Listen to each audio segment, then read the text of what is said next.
everyone. Welcome to the Uplifters. We're so excited about today's extra special conversation with our very own Christopher Gavigan, Prima's co-CEO, and his fabulous wife, Jessica Capshaw, who you may know from the big screen. So I'm just waiting for them to join. Here they are. So happy you're all here. They should be coming on any minute, and we're going to have a really awesome conversation about stress, the holidays, and how this power couple does it all. Let's just get them in. Yeah, I am. Hold on 1 second. Let's see here. They should be joining any minute. And I'm actually going to keep comments off for this live just because we don't want to be distracting from the conversation because it's going to be that good. So let's get them on here.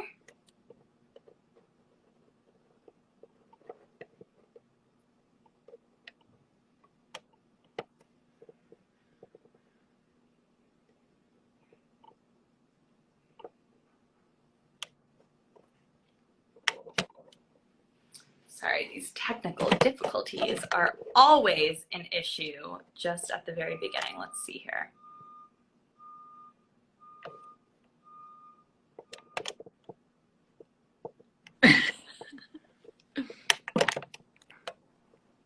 We're here, Jess. We can't see you.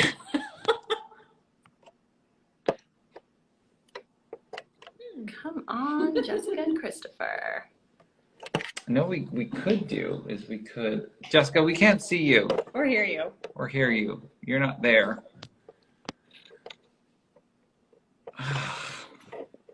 So happy you're How are you all handling your stress able right to now? make it. I know it's a very busy time of year. We can create your own live. We could start your own live. I mean,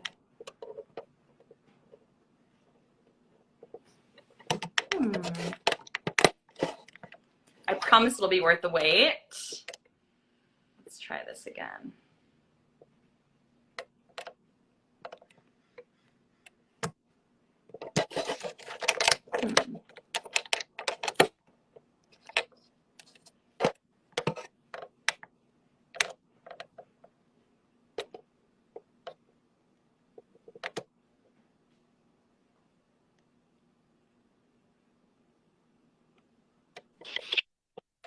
Are we There here? they are. Yes.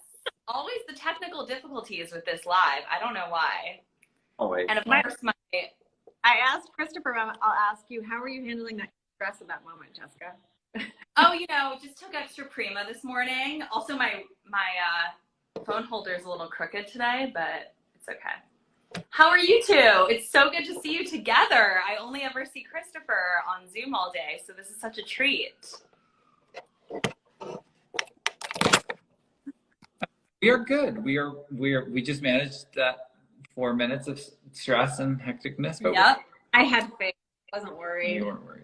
And, these 5,000 people also are here waiting. So I told them it's worth the wait. It's so nice to see so many people on this live. I know. How great is that? Hello, everybody. Yes. And we did turn off commenting. So sorry, because we just don't want to distract from the conversation. And we got so many good community questions. Yes. So we're just going to go with it. And of course, can always answer questions after.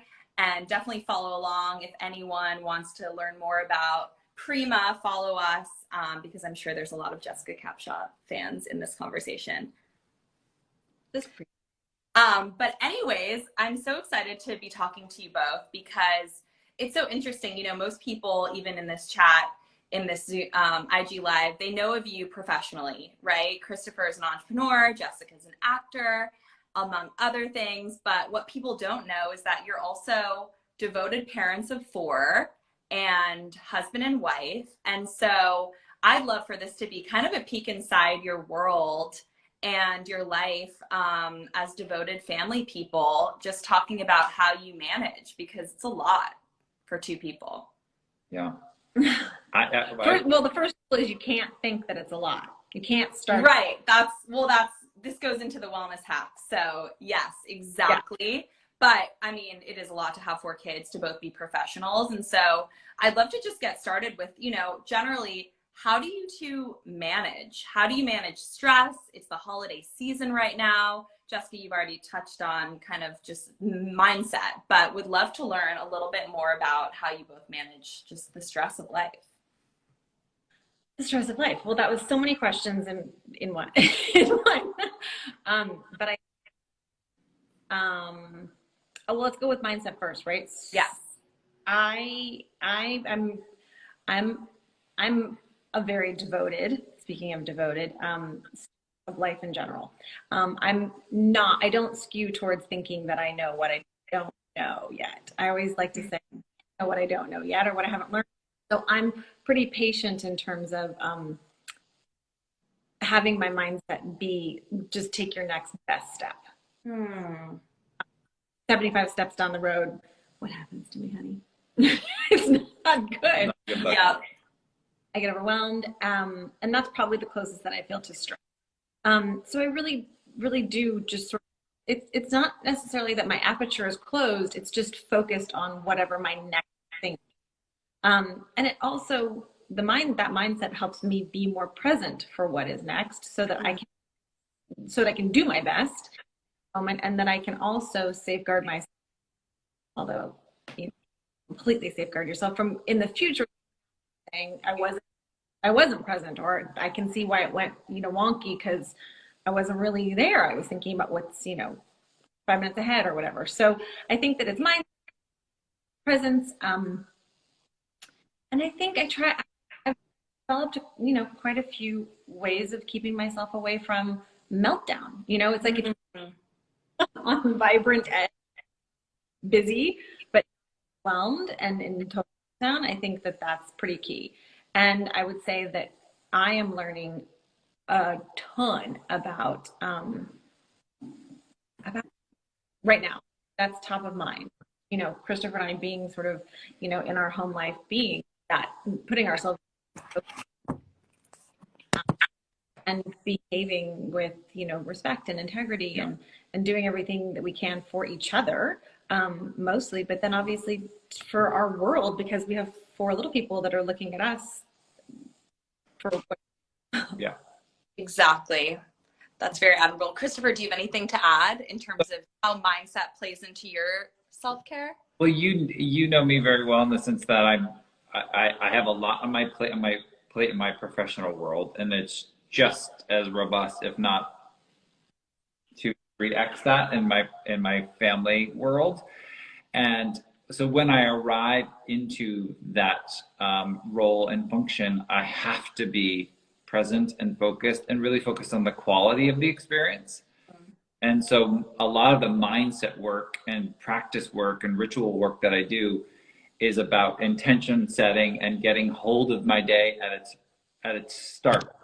So as Jessica can attest, I wake up and I walk out of the room, out of the house, like into a very small space where I can really. First he says good morning. I say good morning.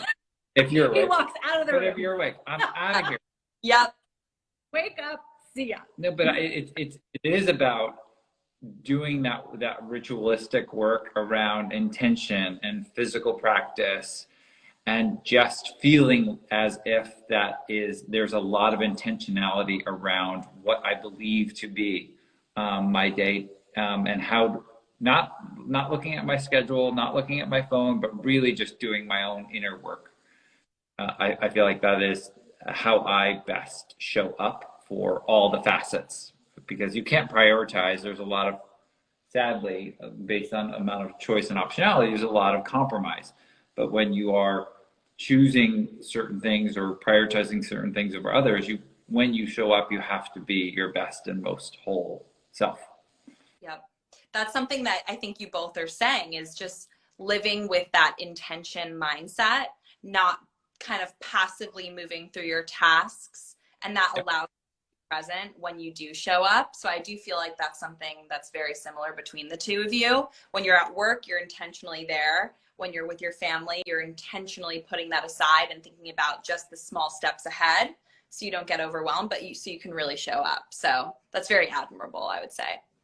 But to add on to that, I think that that's a word that comes up a lot for people in general, and people who are in work, people who are parenting, in relationship, is that idea of compromise. And I could be fooling myself, but I have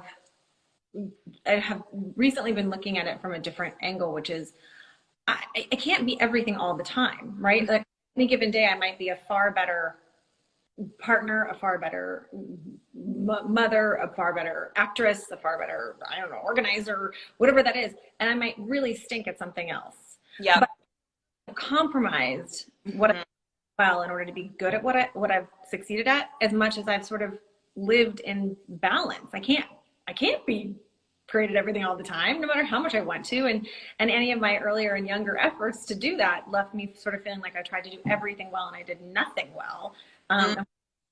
So I think a lot more about balance than compromise. And that definitely helps me, I think. I agree. And that's actually something that Christopher taught me very early on. We can't be everything to everyone. So you have to choose where you put your energy and relationship with intention. Like if you think about all of the things you are, wife, mother, professional, friend, sister, daughter, choose 2 or 3. And because we have this idea that we have to be every single thing to everyone, but that's not possible and it's overwhelming. So I love that. I really feel like that's a life philosophy you two definitely embody. So, but anyways, let's move on to some other questions. Can you each share something about yourself that everyone watching would find surprising? Something that's not on your Wikipedia page, something that is unique that we don't really know about. Because I know a lot of, everybody knows athlete. Most people don't know that. Like this is a time to kind of share that unique thing about yourself. I will pull from the world of how I keep myself safe and how I keep myself mentally and physically organized is having we share this, and I think we wouldn't be able to be a couple if we didn't share this, is this idea that things need to be neat and tidy and minimalistic and organized. That's what she said, organized to a place where when I visually look, I feel that my stuff is in place. And I think people are going to be surprised about this. I know. I don't think that's surprising if they know your design aesthetic or the minimal. Not. But I guess like how much setting matters, right? Environment matters. What'd you say? It's really about setting, right? Like the environment matters, and it's kind of like it enables you to be your best self. Yes. Okay. We all know I'm a control enthusiast. And so that comes across. I think people sometimes don't look at, like, what's your sock drawer look like? You're opening up in the morning, you're putting your socks on. If that's a mess, like, are you a mess? Some people operate better in mess. I'm shocked by it all the time. I mean, can you imagine if we really didn't see eye on that? Oh no, I gotta check my sock drawer because if Christopher comes over, he's gonna judge it. That's a good one. What about you, Jessica? Or any like interesting, talent that we don't know about, or anything from your past? Oh my gosh. I'm telling you, I've been asked this question before, and it's really, I feel like I've just laid it all out.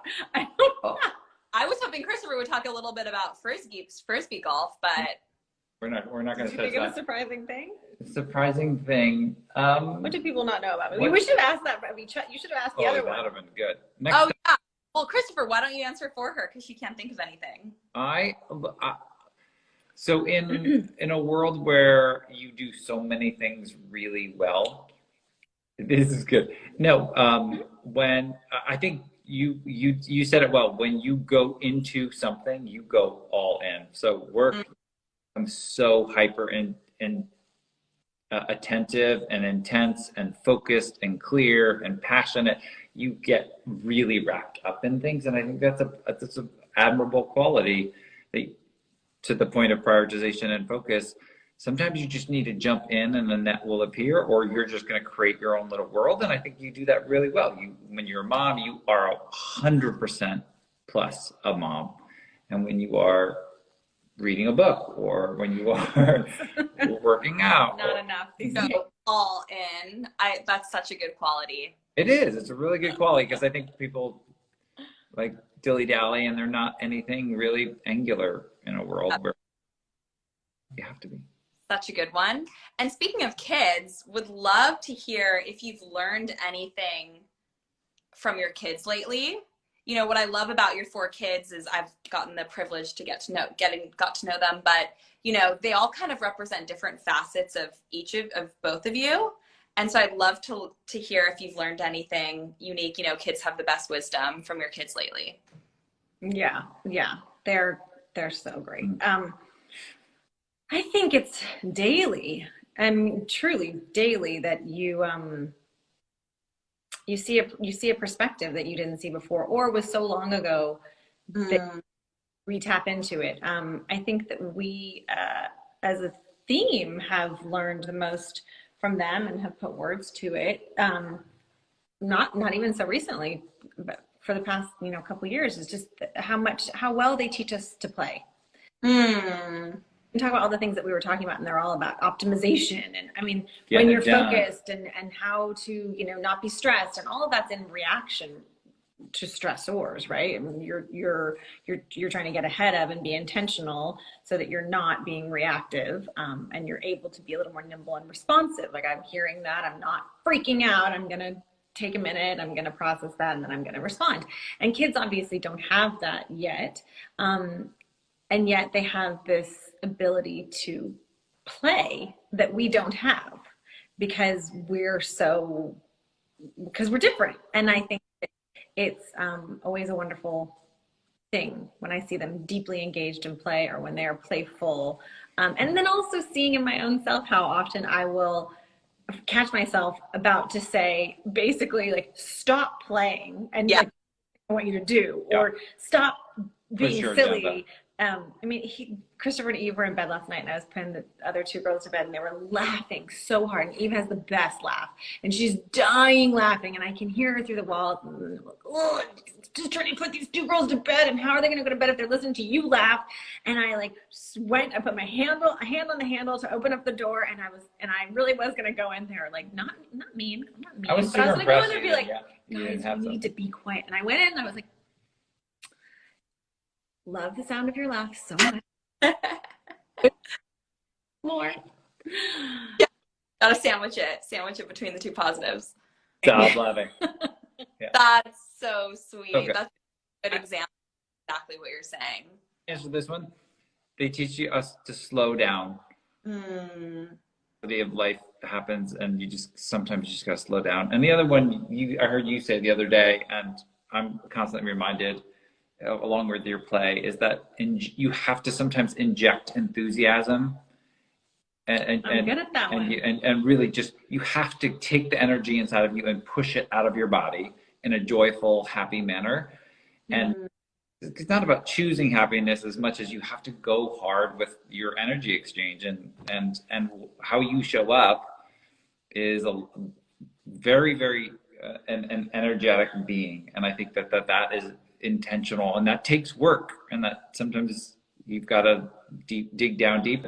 Our kids show us that all the time. Like, they're, especially one in particular, the amount of energy that flows out of her body. Talking about pop star? Poppy, is very, very, like, that is somewhat performative, but somewhat, you want to have people feel what she's feeling, and that is a superpower and an incredible magic that she has. Wow. So well said. So well said. It's funny because you were making a gesture, Christopher, a few minutes ago, and I was like, whoa, I totally see Poppy there. So it's just such a beautiful thing. They're all such deep expressions of both of you, but also, and then some. And Jessica, would love to hear, and obviously want to hear from both of you, but I already heard a little bit of this from Christopher. What's something in Christopher that you admire? A quality, something he does, something he reminds you to do? There's so many things. And when you're talking about watching your kids and what you learn from your kids, I think that there's a deep part of our connection based in learning from each other. and being open to that lesson, and not in a, you know, in only the best way. Mm-hmm. I one that comes to mind right away is one that is I am less skilled at, but in different ways. I have a little bit. I admire his discipline. He has incredible amount of discipline when he sets his mind to something. It is, and I mean, like in between his ears, like, you know, a goal, an intention, whatever, or physically, you know, just really being able to do what he needs to do to get something done, and not stopping until he's done. Which I think, you know, off of that comes commitment and integrity. And I think that he often, sometimes this irritates me as well, but he really only wants the best. He only wants to do it the best way. He doesn't want to do it another way. Sometimes it's good enough. And I always say that sometimes good enough is okay. Nope, not in his book, but no, I'm actually happy that it's never good enough, because for business, that's actually a really good thing. But imagine how it comes to life in other ways, especially anyone who's buying Prima benefits from that. And I'm not saying here on a Prima live. I will tell you right now that if you lit through all of Christopher's endeavors and all of his positions of leadership and business and starting businesses and everything else, I would tell you that I'd buy any of his products a million times over anyone else's, because I know how much work has gone into them, and I know that he will not settle for anything less than what he thinks is amazing. He has a deep responsibility. He feels that with every single thing that he creates.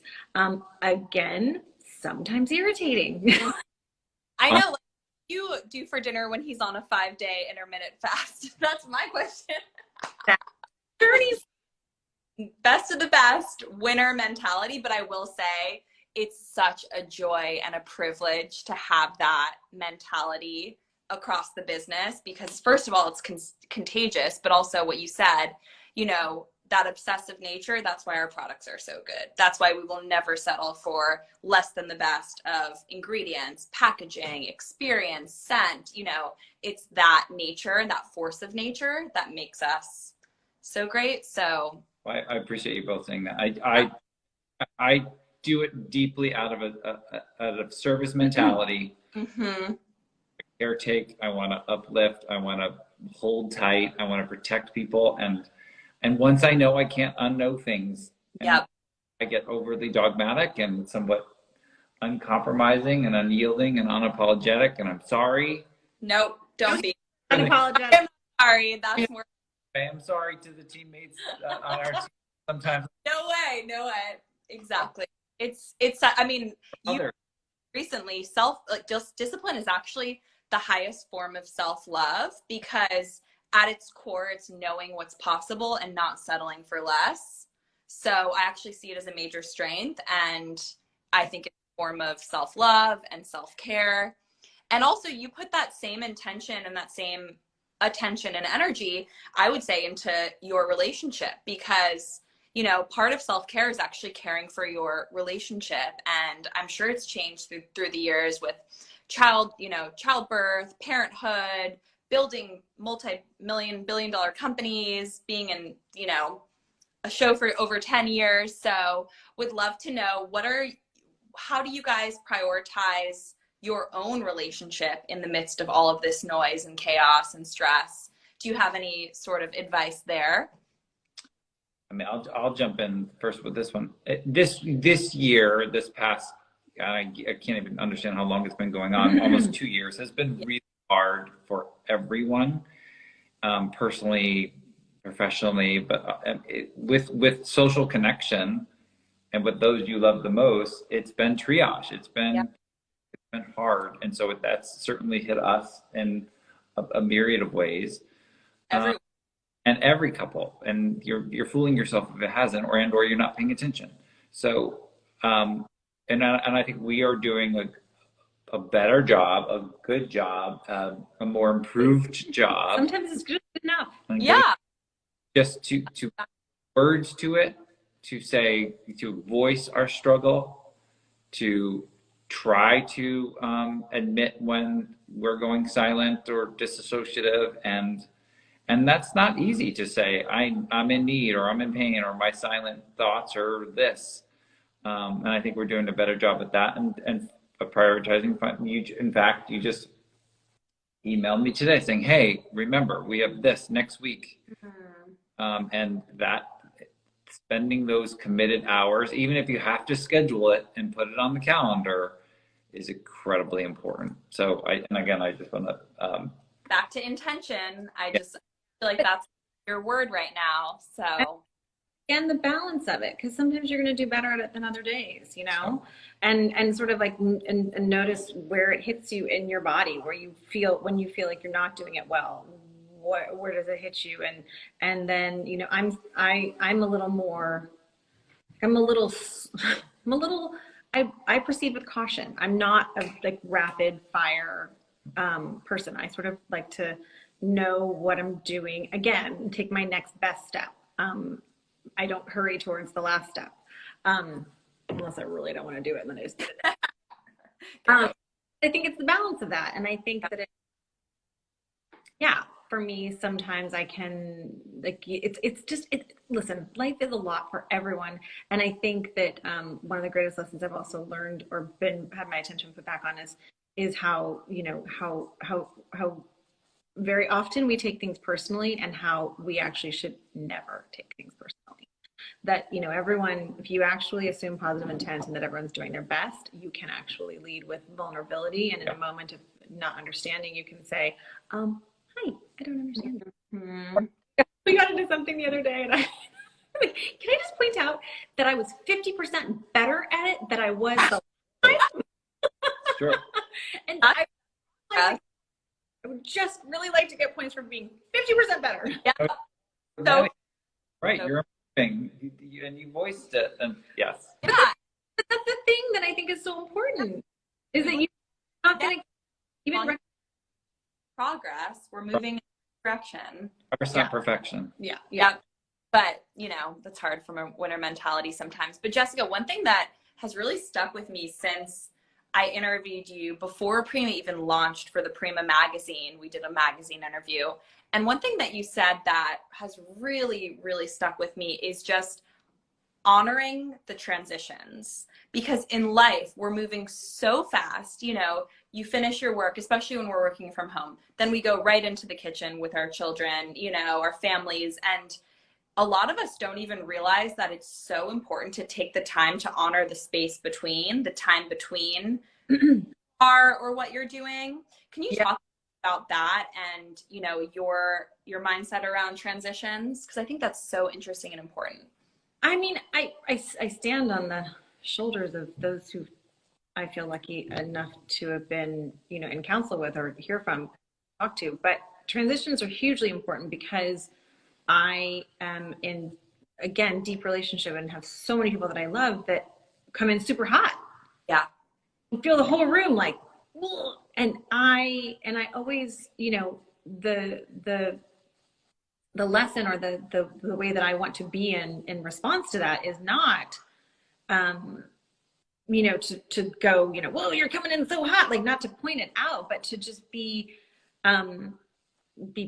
present in it and be honest when, you know, hey, we're doing this and this is, can we, like, you know, I don't know, and or preemptively knowing that might be how it goes, and so saying, you know, let's pick a different environment to come into. If you know you're coming to me, we now have 2 minute, we don't even have 2 minute commutes, right? Like how 30 your home office to go into your kitchen, and we no longer have the same kind of transitions that we had before, so it's harder, and I think you have to put more attention on it in order to and I think it's also, you know, I mean, I know that we all talk a lot about self-care and self-love, but so often I think the messages that we hear from the people that we love about how they feel is actually really could be a mirror, could be an understanding of the reflection of how we're feeling, because we're bringing in that energy or whatever. So part of the self-love and self-care is actually stopping to take a minute to see what you're giving off in any given moment, because you choose, right? You choose happiness, you choose, like, so injecting enthusiasm. Mm-hmm. Exactly. Thank you so much for sharing. I want to get to community questions because we literally have like 50 of them. Fire them. Let's rapid fire. Okay, one What are some of your favorite activities to do as a family? hike. I was gonna say that. Oh, perfect. I bake, cook, Ping pong. ping pong, Mm, watch TV, not TV, but Walks. like watch movies. Walks. Yeah. Family walks. what do you do to stay grounded during COVID? Any, Yeah. is that even possible? I don't know. Eat better. Yeah. Make food. How do you stay healthy while traveling? Oh, I think you pack your own snacks. And bring a water bottle so you can fill up with water. Great, great, great. What are some of your favorite supplements? Oh gosh. Well, I've got my daily. Hey, Let's talk about the daily for a second. I do the daily and the sleep tight. So, and sometimes I'll do no worries instead of the daily, but I'm a big fan of, especially in the winter months, making sure that you have your vitamin D and vitamin C. Whenever with the kids back in school, we actually have, we had a cold that seemed to run through our house for 19 months, even though that we were living through. And it felt like there's a lot of lysine being handed around. lysine, vitamin. Sambucas. Yeah. How does the daily make both of you feel? Like, why do you take the daily? And Jessica, when do you take it? Do you take it in the morning? The daily, by the way, is Prima's bestseller. It's a vegan soft gel, and it's your daily dose of CBD that the body can absorb, which in turn helps stress, mood, sleep, immunity, so many benefits. So can we talk about the daily for just 1 minute? Yes, my best example would be to say that Christopher's always, whenever he's developing a new product, sometimes without my knowledge, literally just like out of nowhere, he's like rubbing something on, sticking something in my nose and saying, how's it smell? Yep. Developing the daily, and I don't think it had come out yet, and I was actually going to do a movie, and obviously whenever I go away, I'm a thinker, and that can sometimes make me a worrier, and so I can all of a sudden have this really active imagination and be worrying about things, or thinking about things I don't normally think about. And he had given it to me, and I started taking it maybe 3 days before I left, and then I just put it in my little daily supplement thing, and I was taking it, and I was like 2 weeks into this movie, and he said, you said something about it, and I was like, I just haven't been as worried. I like my normal, I can get dark worries too, like worries that are not good, and I just didn't feel them as much, or they were easier to sort of push away and be like, that's not gonna happen. Mm-hmm. So that's how it felt for me, how it feels for me. I take it in the morning. It is the first thing. I would like water and my 2 to 3 dailies. Can you tell he's all about water? It grounds me. It clarifies me. It like gives me the best me. I show up in myself. I feel like exactly. It feels less tense, less. I don't run anxious. I run a bit more high velocity, what's the word? I'm highly vigilant, and so it knocks that down a little bit. So it knocks the peaks and valleys off. Yep. That's what we hear a lot is with the daily, because the endocannabinoid system, which is what it's supporting, is just so pervasive. It's connected to every function and system of the body. Sometimes people realize what they don't feel. So I love what you said, Jessica. And wait a second, I actually haven't been plagued by stress or anxious thoughts as much. Yep. I'm freer and feeling more whole and more like myself. And just for anyone who would be interested in trying it, you get a month's supply in a jar, and we have a very special discount code called Jessica20 that you add during checkout for 20% off if anyone wants to try. Just saying, it'll change your life. But one of many supplements to put in your well-being toolbox. Really, really important. Let's see what else we got from the community. What is your biggest achievement this year? Wow. Surviving. No. Growth. Yeah, I think change management. Yeah. You just made growth. Yeah, exactly. Very similar. And then the world of change it's always upon us. And I think as we become more fluid and accepting of the whole radical acceptance of, hey, it's happening. Things will always be in flux. You're never settled. So the more nimble and light and less entrenched, I feel like we are getting, like, especially with family, especially with growth, especially with kids, especially with like life and this unstable world right now. You know, because I think that in so many ways, what the pandemic introduced was being in the parking spot. Like whenever all the things happen, you just take a breath and you kind of know it's gonna be okay. Yeah, exactly. I think that mindset too, it's almost like taking the long-term view, and that's how we approach business too. And I know Christopher thinks that way. I mean, it's sustainable growth, right? And that's what I really respect and admire about your relationship and everything you've said and shared, is that it's not about, you know, the mistakes during the day. It's about having this long-term view that we will get through it. And even if it's not this year, it's next year. I think just that commitment that you have to long-term growth and happiness is very, very admirable. Also, Yeah. Yeah. And it sometimes can be about the mistakes, because sometimes gold, right? Yeah. Oh, I really don't want to make that mistake again. But how many times, one of the things that we've said to our kids and remind them is that mistakes are good. Mistakes are reflective of effort and an opportunity. Yes, you should learn from your mistakes, and that's constantly said.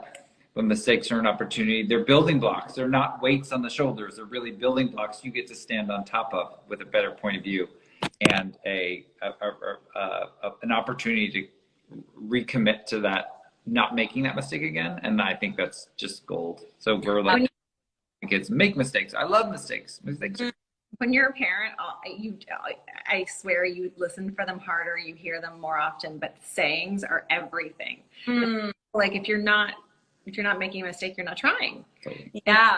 And I love in terms of the long term, it's like, I remember this one hit me, it's the hardest. I say it all the time. It's just, everything will be okay in the end. And if it's not okay, it's not the end. Yeah, I love that saying. It's all happening. It's all in process. And I think that, you know, another one that we lean hard on is that ruptures and relationship errors are inevitable.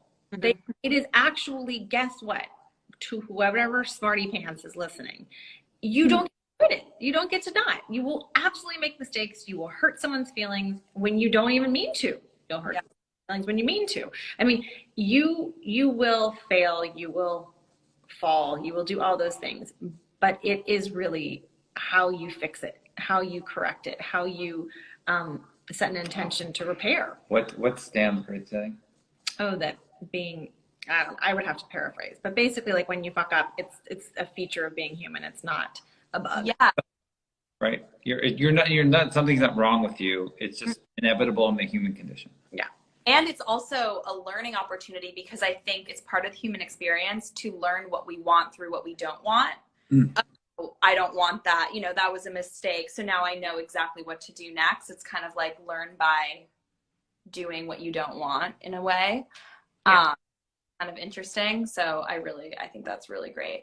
This one, Jessica, were you going to say one more thing? No, say it's going to happen a lot. I think I just don't think that you get to learn a lesson and have it be, you know, over yet. Yeah. And again, to the point of me being like, I was 50% better. I don't trust people who keep making the same mistake, especially when it hurts my heart. Those people I tend to move away from. Exactly. That's not unintentional. But aside, an interesting question, you know, you have to have such resilience as an actor, and you have to almost not be scared of rejection. How have you dealt with just this like resilience that you need to even be in this industry? I mean, refer back to every single thing we've said. Yeah. You know, I think life is hard. I think we talk about that a lot with the kids, and I think that's been a gift that I know I'm borrowing from someone else when I say that when your kids do look at you and say that's not fair or that's too hard or why is it so hard? I mean, my answer is no, life is not fair. If I tried to teach you that life was fair, I'd be a terrible parent.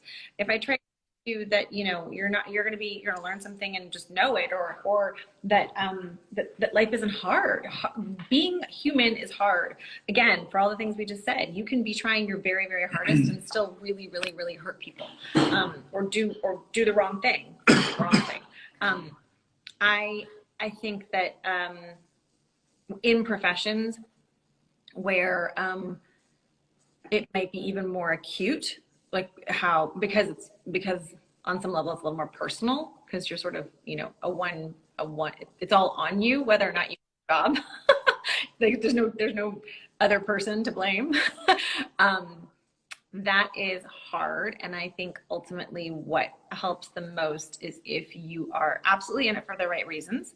And if you deeply believe in your talent, if you always stay curious and that you're around people who cultivate curiosity and you're always trying to be and do better. And when you're actually in the job, that you switch gears completely from being, you know, a one man show to being a real team player and being someone who can show up every day and trust the people you're working with and that you're creating community with, and know that you have their back and that and that they have yours. And when you have that, you get the magic. And I feel that in what I do, when that magic happens, there's no greater warmth from no greater sunshine. You know, it's just it feels like all the good, all the yummy, all the things that you will wait as long as you have to for. So that's the part that certainly helps me stay resilient or stay invested, and that I'm really grateful for. Wow, it's so similar to everything that you said previously. So I guess it's kind of the same mindset and tactics you use in parenthood and in marriage and about relationships and the importance of just showing up and transitioning from a one-woman show to a team player. So lots of parallels there. And I just also you must have this deep understanding that what you're doing is so much bigger than just you. I mean, just the fact that there are thousands of people watching this live who most likely have been really impacted by your role on Grey's Anatomy. So it's so much bigger, the cultural movement that you were able to, you know, be a part of because of what you did on that show. It's really beyond phenomenal. So I'm so grateful for, I mean, I would never have known when I first started, and I'm still wowed by it, and I'm so grateful to have occupied that space and to have been a part of it, and for all the stories that I get to hear and all the connections I make, people that are so interested and that I find very interesting, and so I mean, I love being able to be available for something like this. Did it hit you at any point like, wow, I'm the first openly gay character on national television? Like, did it ever hit you or strike you that what you were doing is impacting so many people's lives outside of the show? It hit me before. I mean, it hit me as soon as I knew. I mean, it was because it was not happening, and so because it felt like, which now it really is so interesting because think about it. It's I guess I started 13 or 14 years ago, and that, I mean, I guess it's a long time, but it's not like forever. And for it to have been the only one, and now it's like I mean, it's amazing. I mean, it's so incredible, and I'm again just so grateful that that's ground. That's being a true pioneer in your field. So thank you for that. That was a partnership, and that was, you know, there was so much teamwork involved in that. But I feel very, very, very happy, and I feel like probably on a personal note, when it hit me the most was when because again, this sounds like crazy because it doesn't feel like that long ago, but you know, when Twitter was starting and then Instagram was starting and you had real connectivity and really hearing from people. Yeah. And again, I was so grateful to be able to connect with people and hear from people. And so the stories that I would be sent, or the connections that would get made, or the things I would hear, were so incredible. That was the beginning of me understanding that I wasn't just, you know, going to work and sitting in hair and makeup and putting on my doctor coat and, you know, playing. I realized that it actually meant more than just, you know. I mean, you are a true reflection of a cultural shift. Yep. An acceptance and a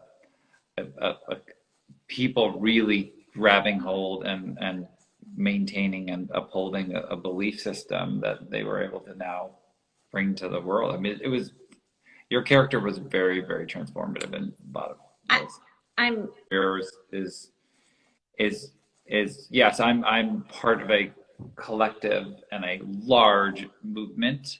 Yes. Early days in some respects, but like part of a large movement of many, many people believing and considering and doing it for the right reasons. And I happen to be a very fortunate messenger, taking my skills and my attributes and access and all of the things that I'm blessed to have and really deeply applying it. And I think that's all we all can do is what are you individually or uniquely capable of that no one else is capable of doing, and doing that with a lot of passion and a lot of belief and going very, very going forward with strength and dignity and integrity. And I think that is a beautiful thing. It's also not thinking that, I mean, we just talked about, you know, occupying two positions, you know, in our professions that feel sort of like larger than life because of, you know, just, I don't know, the public nature of it. But I also think that there's something to be said for, I think I used to think that there were small jobs, you know, jobs that like, you know, when I was waitressing when I was younger, like anybody can waitress. I don't think that's true anymore. I think that what you bring to everything means so much. And you can be pouring a cup of coffee and be terrible at it. Or you can be, but you can have, you know, been kind or lit someone up in a different way or made a connection. And it absolutely made a difference. So, you know, that's where I think that it then goes straight to the heart of belonging and relationship and how it keeps us alive and why, you know, the results of the pandemic were so tough, especially for people who were alone. And because, you know, we're human beings and we're hardwired for connection and belonging. And I'm a giant Brene Brown fan. So I just said lots of things she says. I would never, ever say they were mine. So much shared is a reflection of Brene Brown too, even just sitting with your children's feelings instead of telling them that they need to feel better immediately, you know, all of those things come to life with you too. And I also think that one thing that's really special, even in what you just shared, was just the idea that we're living for our legacy, not our resume. It's like when David Brooks talks about, you know, the eulogy versus the resume, and even pouring a cup of coffee can change someone's day and change their life. And it's just really about how you make people feel. That's what people remember, not what you did, but how you made them feel. And you certainly both the body. People don't remember it. Well, I feel like I heard it in this analogy. It's like, you know, you can be the most beautiful woman in the world. You can be the most handsome man in the world. But the truth is that people don't remember what you look like. They remember how you make them feel. Or remember your words. Yeah. And I think that's, you know, I think it's so important. It is. Yeah. You both really excel at, and I so appreciate every day just the way that you both show up. So thank you. Last question, and then we'll just go into quickly prima, but I think this is kind of a fun one. Do you have any spiritual tips on maintaining a healthy lifestyle? Like, how does spirituality play into your life individually, couple, faith, anything to share there? I'm not trying to gloss over. I deeply believe this. For me, spirituality is just believing in something bigger than yourself. However you practice it, whatever you believe in, whatever God, whatever source, whatever. The most powerful part is believing that there is something bigger than me. There is an accountability in the world. There's a cause and effect, and that, I mean, it's hard, right? Because there's a paradox, because it's the self-love and the self-care is helping understand your power and stepping into your power and feeling your power and everything else. But there's also, I think, going back to the balance, is knowing that at the same time, we're all tiny, tiny, tiny little pieces of it all. There's something way more important happening in all of this. So for me, that's spirituality. So that's my part. Yeah. Mine is extremely similar in the sense that I believe that